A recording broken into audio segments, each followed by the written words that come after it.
I'm Silvana Laudoni and I'm from CIAPE, the Italian Center for Permanent Learning based in Rome.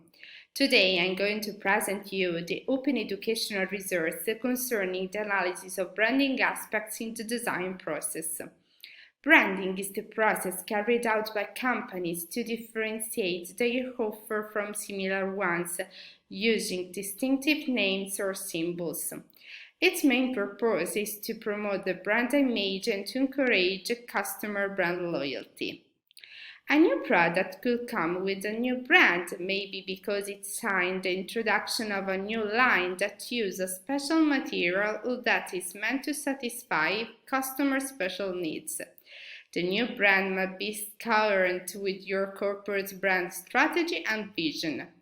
The goal is to provide the learners with practical knowledge and tools to construct a winning branding strategy from the beginning during the design process, transferring specific skills and competencies to define a brand identity that is appropriate with the product features and objectives established.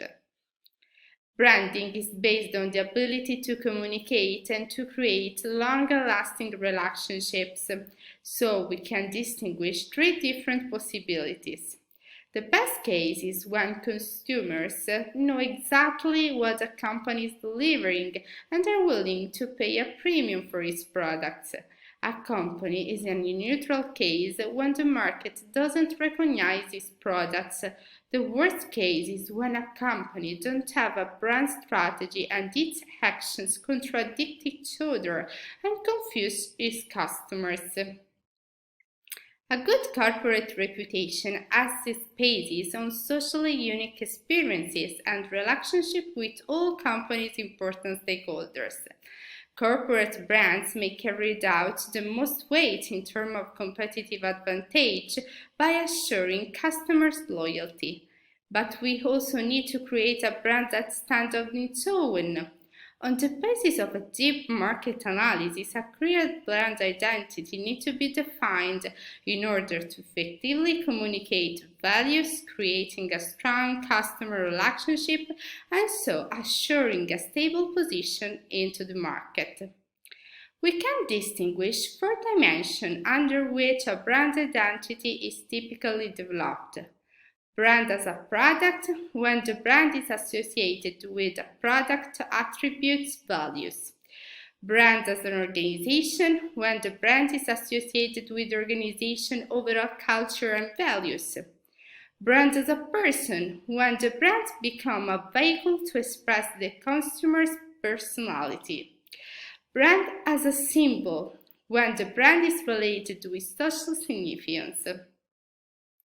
The main objectives of a brand identity are: create durable relationships, make the brand appeal for stakeholders, be part of a positioning strategy, establish a product differentiation, establish a brand loyalty, establish a reputation reflecting the corporate core values, vision, and culture.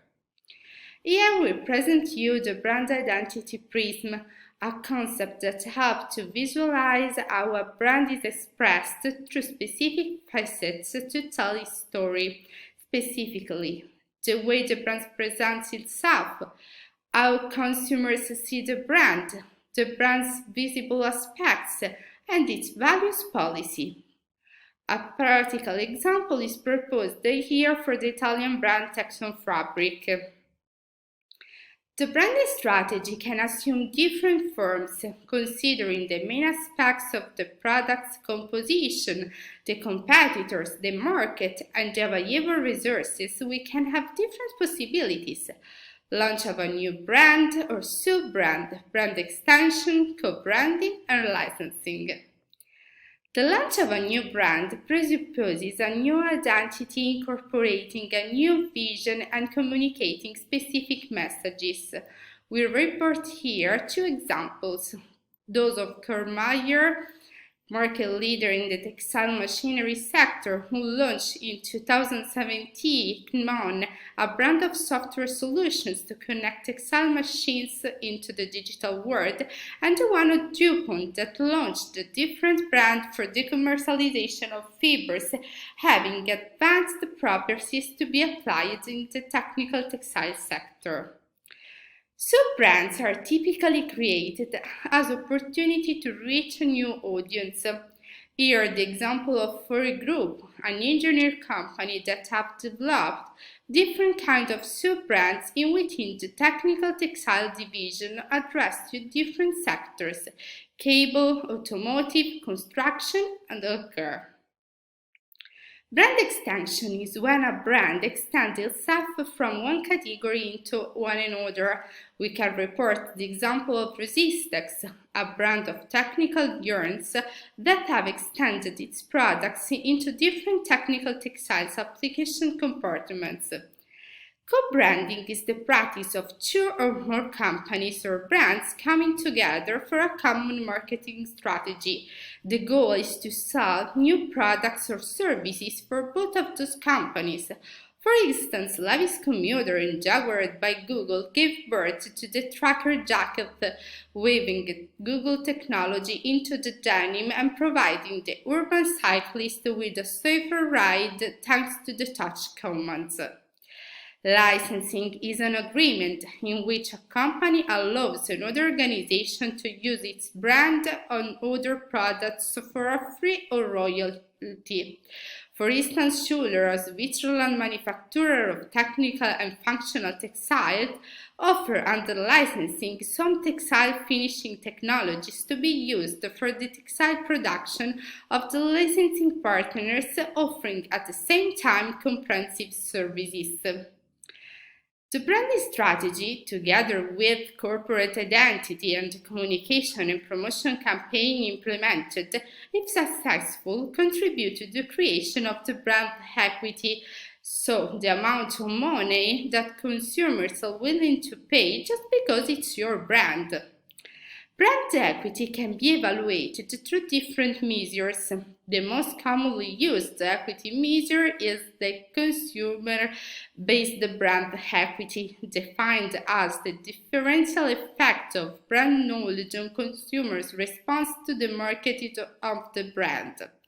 We can measure the brand equity in relationship brand strength in terms of distinctiveness, perceived importance, need satisfaction, brand stature in terms of ability to meet the consumer's expectations and brand awareness, brand behavior in terms of brand evaluation and loyalty.